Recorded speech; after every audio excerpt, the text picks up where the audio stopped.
ఈ రోజుల్లో true love కు పరీక్ష పెట్టాలని పెట్టరు. ట్రూ లవ్ కు పెడుతున్నారా, మరి సహనానికి పెడుతున్నారా? ఇందాక అన్నాను చూడు, మౌనం అంగీకారం అనుకోవాలన్నా అంగీకారం కాదని, అట్లాగే సహనానికి పెడుతున్నారా లేక వాడి ప్రేమకు పరీక్ష పెడుతున్నా, ఏది అర్థం కానట్లా ఉంది.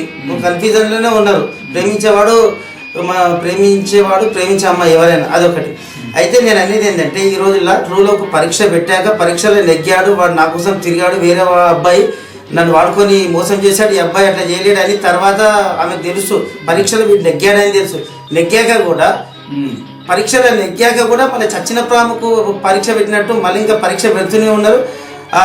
అయినప్పటికీ ట్రూ లవ్ చేసేవాడు వాడు శారీరకంగా కలవకపోయినా, పెళ్లి చేసుకోకపోయినా, వాడు మానసికంగా అమ్మాయి ఎస్ అన్నా నో అన్నా, ఈ అబ్బాయి ఎస్ అన్నా నో అన్నా, అమ్మాయి అయినా అబ్బాయి అయినా, నా అభిప్రాయాన్ని బట్టి నా దృష్టిలో వాళ్ళ ప్రేమ సక్సెస్ అయినట్టే. జీవితం అంతే.